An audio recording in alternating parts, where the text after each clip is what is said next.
Hi, I'm Audrey Meyer, and this is the Find Your Superpower podcast, the show where we hear the story of incredible people changing their body and mind to reach their goal and achieve a peak state. From entrepreneur to community leaders and so on, we learn what it really takes to find your superpower. How are you? Hello! And then, Peggy, can you tell us a little bit about yourself? You're a surfer like me, and we have the same love and passion of the ocean, but you're just such an amazing person. So can you share a little bit of your background with the audience? Thank you, Audrey. I love meeting your viewers because my life stands for positivity and possibility, and I have devoted my life to helping people elevate their own physical well-being, their emotional, their mental well-being, so that they can be unstoppable. I have a long list of things I've done. Yoga for surfers. I'm a yoga instructor. I was certified as a nutritionist. I have done my own living swell business with health products and retreats and teacher training.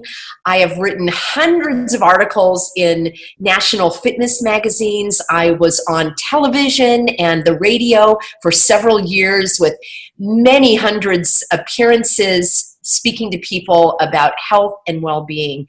And that my new business is called The Healthy American. And that's exactly what it's about, is to help people stay healthy in their body and their mind in these trying times, because the word that you're giving, unstoppable, and that I think is my middle name, because all of that, but I would say I'm an encourager. I'm a positive encourager, and I want to help people make the most of their lives so they can live fully and freely. I love it. And actually, I want you guys to know that Peggy and I met 10 years ago in California when I enrolled for Yoga for Surfer for Peggy's training. And from then, of course, I learned to teach yoga classes. But my life had changed because Peggy taught me so much more than just yoga. It's just, like you say, Peggy, I love your middle name, Unstoppable. And you definitely helped me having a vision in my life and making my life so much more better and following my dream and following my passion. So I wanted to thank you for doing that and for inspiring so many people, because I know you've been inspiring and motivating so many people in the world. So I'm really excited you're here again with us. So Peggy, when I asked you for the title of the summit, you wrote me the name, and it's How to Keep Your Head Above. So you're a surfer, I'm a surfer. I love the metaphor, but I just want to explain in the surfing what it's mean, because when we surf, we get stumbling in the waves, we under. What do we want to do? We want to swim up and get some air, right? So I love the metaphor, but using that for life in general. So let me ask you a question. When do you feel that the wave crash over your head, the wave of life, okay? I just want to make sure the wave of life crush you and takes you under? What do you feel to when you under, and how you want to go back to the surface? That's such a good explanation, Audrey. We all will have the stormy seas. And as we're recording now, there's a worldwide situation of, illness and change. And we have this as a universal experience, although people are experiencing it personally in different ways. And those are the waves of life that are taking you under. And what happens is, just like with surfing, if you panic, the panic is actually what leads to most drownings in a surfing situation. Obviously, if you hit your head and you pass out, you're not panicking, or, small children. I mean, there's many different situations. But for surfers, when you are taken under by the wave and you panic, you are using up more oxygen and the adrenaline is pumping, and it is actually harder for you to maintain your ability in the water. So when you relax against the tumbling and the crashing of the waves, and you know that you can pop back up to the surface, that is one thing. And I will give some specific tips. One way is to think back to a time in your life when you did get crashed by the waves, when you thought you would never see the surface, when you felt that you couldn't breathe, but you did. You got through it. How do I know you got through it? Because you're here viewing and participating. So to consciously go back in time and think about the heavy waves that you went through and you did survive. So to remind yourself that you can do it. Now, the second thing that I want to give a tip about is the way that we recover from these crashing waves may look different than what we would like. So you and I have both lost our moms, and of course we wish they were here to enjoy life with us on earth, and that loss and sorrow is always there. But we have to find a different way, a new way to continue life. It's not necessarily better. It may not even be worse, but it's different and it's new. And so my motto is there's always another way, and I'm going to find it. I am going to find a way out of this. It may not be my first choice. It may be that I wish it was different, but I will find a way. And when I tell myself that, there is another way and I will find it. And I have found other ways before and I have survived. This gives me a different frame of mind, which is empowering instead of powerless. Yeah. And it's easy to powerless when we are frustrated against situations that we can't control. I love this. I love this. I love how you always get this positivity mindset out no matter what happened in your life, right? Because we all have something going on, either a loss or either losing a job, right? Or just an accident, losing a car or losing something. So I just love how you shift everything and see the bright sides, right? Well, I always have had that in my nature, Audrey, and I realize that some people are more naturally optimistic and others need the cheering on, and that's good. We've got the cheerleader and the people who need the cheering, and that's okay. It's okay if my messages may seem a little bit out of reach for you, and I have a remedy. So if you feel that, gosh, Peggy, that's good for you to say. All I can think of all the times I failed, I don't really have something to think of. Then my suggestion is this. You can use the phrase, I can't wait, or I look forward to. I look forward to finding another way. I can't wait until I find another way to do this. I can't wait to see the good that can come from this. I look forward to finding out how I can grow. And often, well, I would say like 99% of the time, we cannot change the crashing waves. When we go surfing, you cannot control the wind. You cannot control the waves. You cannot control the water temperature. But you can put on a wetsuit. You can adjust your sails. You can choose which waves you want to go on. So I want our audience to really understand that frustration and despair and suffering come from trying to control things that you can't control. And I understand this. I was temporarily blind in my eye, and I could not change that fact, but I could change the other things. I could make adjustments to my life, and luckily the vision is returning. I could focus on the positive in terms of the health treatments that I was getting, and I could take care of my body. I could start to learn different ways of living if I did have impaired vision. I could only do things that were in my control. And to go with the what if was draining my energy. It's poking holes in the ship. And instead of the ship sailing, you're taking on water when you're poking the holes with the negativity. Yeah. Even if your destination is going to be hardship, and I know for many people they're experiencing hardship right now in their health, in their finances, in their family relationships, I really, my heart goes out to you. And this is not like positive thinking. That's not what I'm talking about. These are actions, and these are conscious choices that you can make about how you want to look at things. And even if the destination turns out to be a disaster, at least you haven't drained your energy from all of the what ifs and the negativity. So you remind yourself of past events when you did overcome, when you did bounce back, when you could get your head above the waves. And I want to add one other very important point here, probably the most important point, is to have support. And I know, Audrey, you offer this support.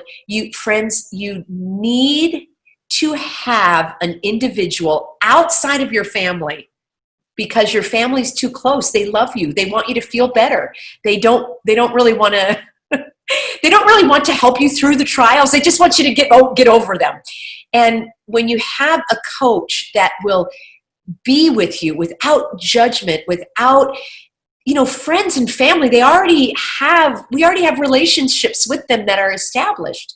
You need someone from the outside who is qualified to help you in these areas. And I would say, actually, I would put that as number one, is support. You need that. Yeah. Years ago, when I was going through some troubling times and I was getting support, and the coach asked me, where is your support now? Where do you get support? And I had no support. I was trying to do it all by myself because I want to be self-sufficient and I'm intelligent. I can get through this, and it's weak to ask for help. No, it's smart to ask for help. Yeah. We are designed to be in community. We are designed to interact with other individual human beings. I mean, this is awesome that I can reach all of you, but I want to give you a hug. I want to see you, I want to be with you. And however you can get the support, in person, online, this will give you the lifeboat, so that even if the ship goes down, you got the lifeboat. And Audrey, you could probably talk a little bit more about that too. I'm not really doing personal coaching anymore, but I know you are. But it is so true, because you were talking about a couple of things. I would like to go back.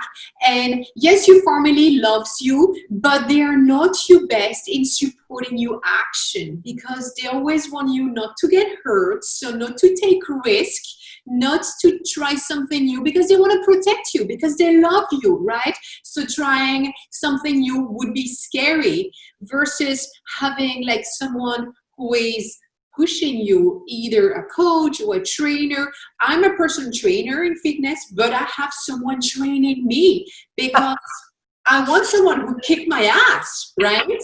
And it's just like, I'm the same. When I'm training someone, I would kick their ass to push them. I won't hold their hand. I'm like, no, that's okay. You can stop now. So this is so important. And I'd like also to mention something. You were talking about negativity.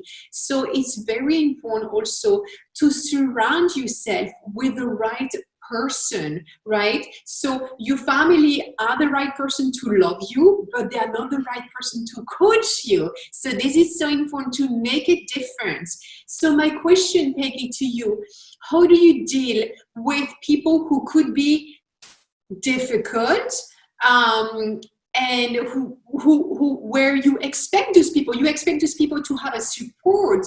So how do you deal with those people who are maybe not the right one, or who are maybe just difficult? Yes, just like we can't control our circumstances, we can't control the wind and the waves and the weather and the water temperature, we cannot control other people. We cannot control what they think. We cannot control what they feel. We cannot control what they do. Only they can. And even if they tell us what they think and what they feel, we don't know that that's accurate.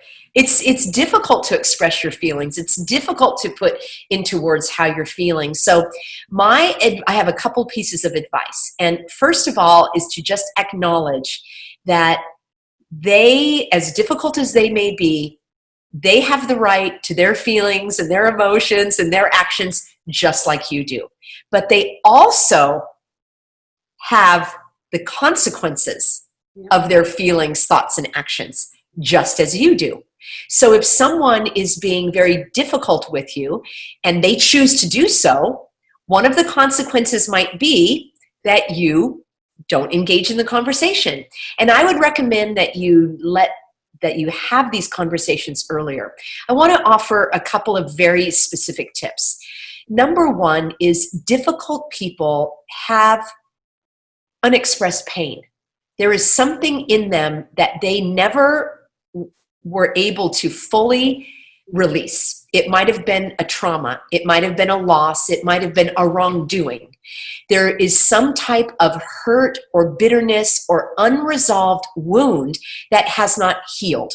So to acknowledge that in your own self, like this person is hurting, and that's why they're so difficult. That's why they're so angry. That's why they're manipulative. That's why they're deceitful. That's why they're aggressive, or that's why they're passive. Any of those. And we all have our flaws and faults. I mean, oh my gosh, I have so many, I am always seeking to grow, but that's kind of the run of the mill. There are people that are intentionally belligerent and difficult.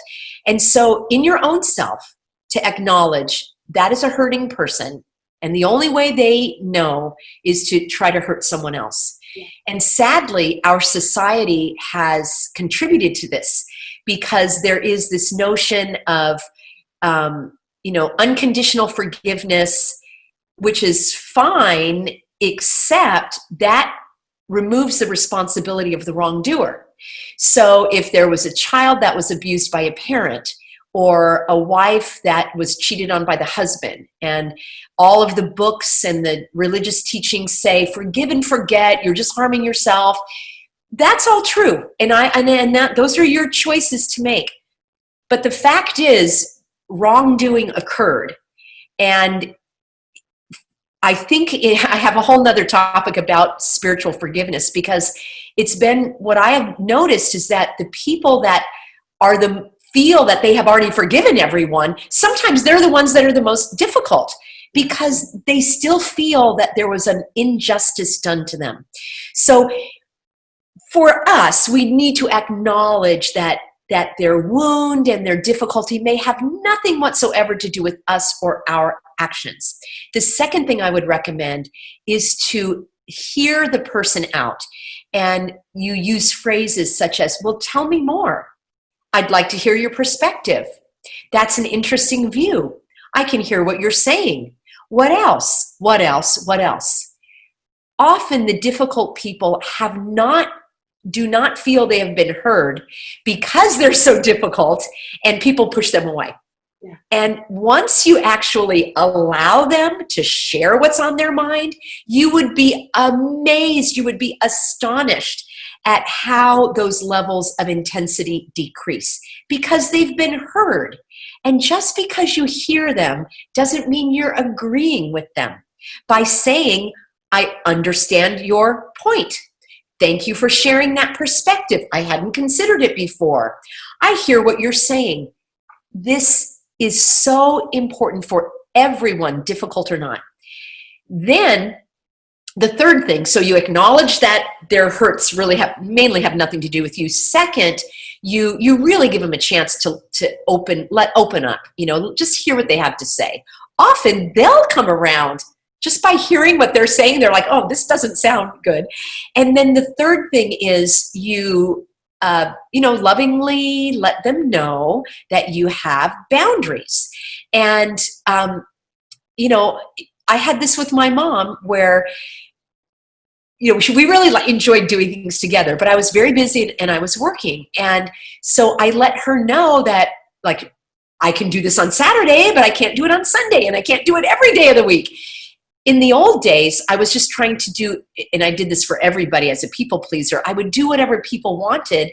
And I realized I wasn't really doing it out of sincerity. And I lovingly let them know that there were boundaries. And you have to have that with people. And if they are becoming belligerent, you can't change their behavior, but you can change yours. You can leave the room. You can end the phone conversation politely. You can just not talk about those things. And so I have more detail about this at peggyhall.com. If you look under positive encouragement, I have many videos all about talking and how to talk to people. So in our time here, Audrey, can't go into much more detail, but this is so important. And the reason why is you don't want to poke holes in your ship and drain your energy with the difficult people. And but you also don't want to have to cut them out of your life if you can still work around it. Yeah, and this is so true what you say, and it's so important these days, right? Right now, while we're recording that video with the beginning of June, and there's so much things happening in the world that when we would realize that sometimes there's no right or wrong, right? It's like one person wants to be right, one person wants to be wrong. It's like, no, we can open to conversation and we can accept and acknowledge that the other person is maybe not right, maybe not wrong, and that's okay, right? We don't have to spend our entire energy either pushing that person away or let that person drain us. So Peggy, can you, now we're talking about energy and I want to talk about positivity. So we're new in your stormy sea, right? Sailing around, and here is the storm coming, the storm of life. How do you look forward when you know that this storm's going to hit you and you're going to get wet, the wind's going to get strong, and who knows what that's going to happen?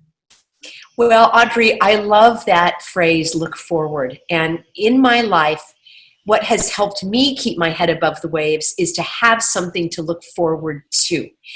That can help you get out of the despair and the depression. And it's very easy. Like if someone has a physical ailment, like a broken leg, or they have to have surgery, sometimes we feel like I am never going to, feel like myself again. Or, you and I, we've been out of the water. It's like, oh, I'm never going to feel like myself again. If you can look forward, if you can think about the day when you're going to be back in the water or back with your loved ones, and maybe with a deeper sense of appreciation or a greater sense of awareness of the world or a deeper connection with fellow, human beings, think about what you would like to see, how you could emerge when you reach that shore through the storms. So to me, having something to look forward to has been a lifesaver. When I went through some personal losses, I was having some coaching, it was like, okay, Thursday, I have my coaching, and I would look forward. And even though it was Monday, I knew that I could get to Thursday. And then I would make an appointment, like let's have coffee with a friend, or let's watch a funny movie, or I'm going to, do something that's enjoyable.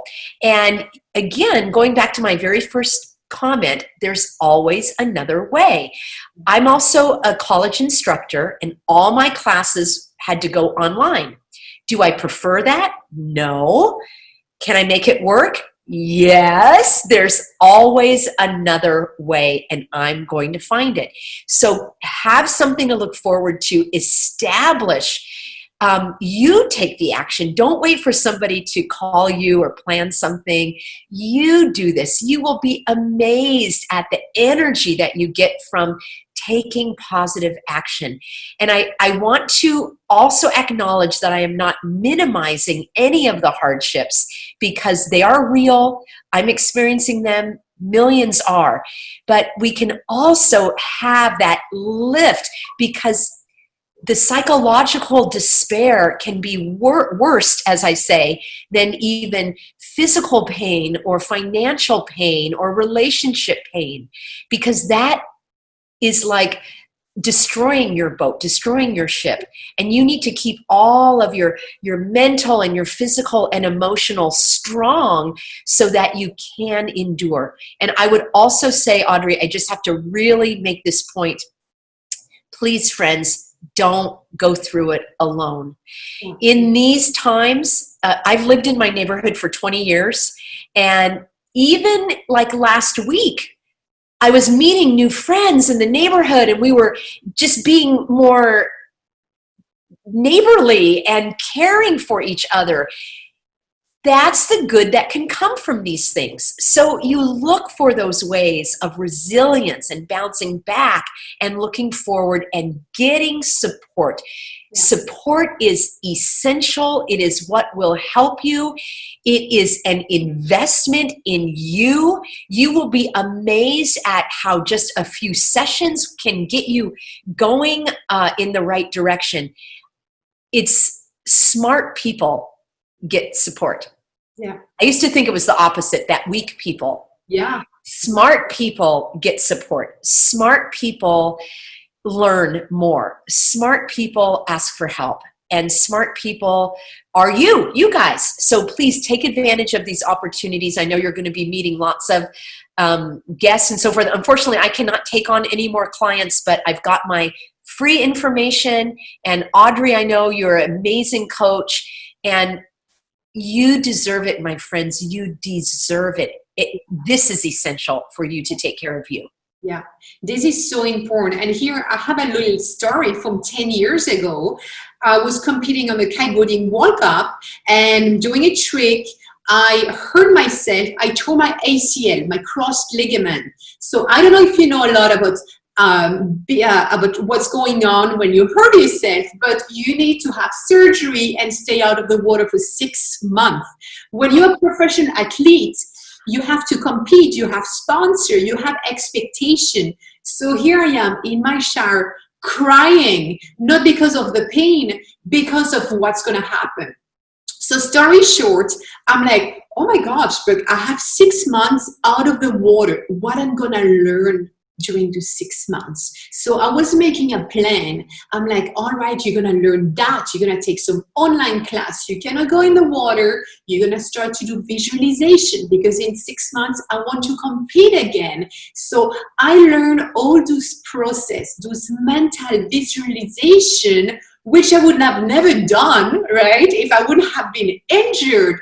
But my goal, my vision, what I was looking for is that in the 6 months from now, I'll be stronger and I'll be back on the water with a stronger mindset and with a stronger body. So sometimes when these storms comes, right, it's like when we acknowledge it, we can learn something, right? And you know, Peggy, because you've been there, you learn so much. So I love when this big wave comes.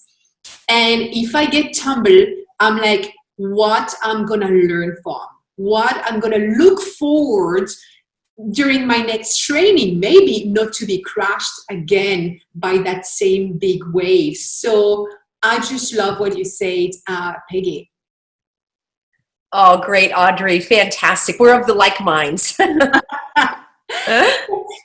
can you share some successful story? I know there are many, but can you share a couple successful story with the audience? Oh my gosh. You know, Audrey, I am so fortunate that I have been doing this for a long time, and I have thousands of beautiful individuals that I have met.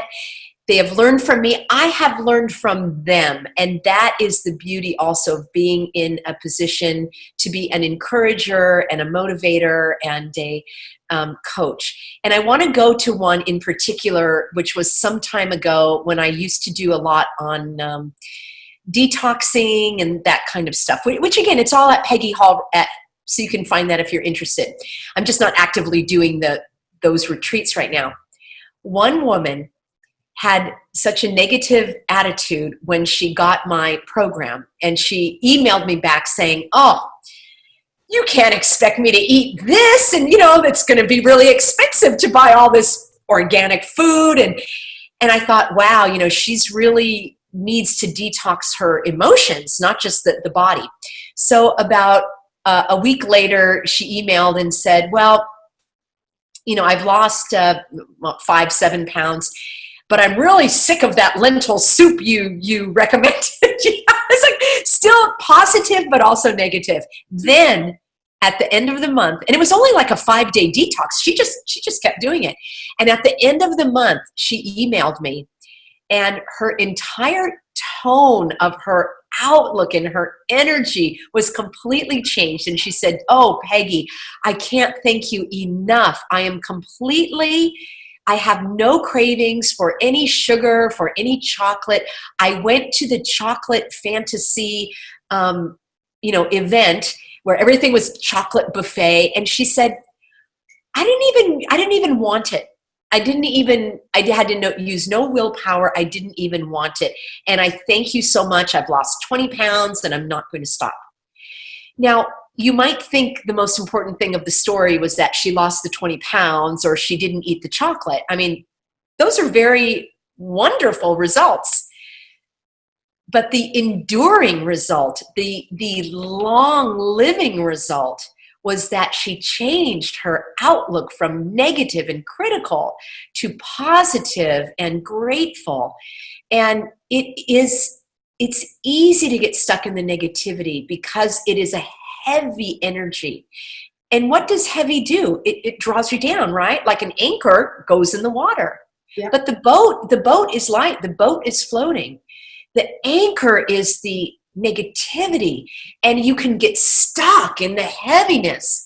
So what's the solution? You find the positive support, you watch the videos, you remind yourself of your successes, and most of all, I hope everyone watching knows that they deserve to live the life that they want, a healthy, happy, a joyful life, fully and freely, as I say. So that is my hope and prayer for all. Yeah, that's so nice, Peggy. And we know that positivity and mindset has so much more power on a sustainable, it's like my friend, sustainable way, right? Because you can stop eating chocolate and lentil for a week, you can lose weight, but once you change your point of view, once you change your mindset, it's like bingo. It's like you change your life forever. And if you need a coach, even better, because that's going to happen faster. There are some people trying to change lifestyle and it takes them 10 years, 20 years. I hire a coach because I want to learn fast, which means I can change fast and I can live a better life longer, right? So absolutely. Thank you guys for joining. I will see you in the next podcast on audreymeyercoaching.com.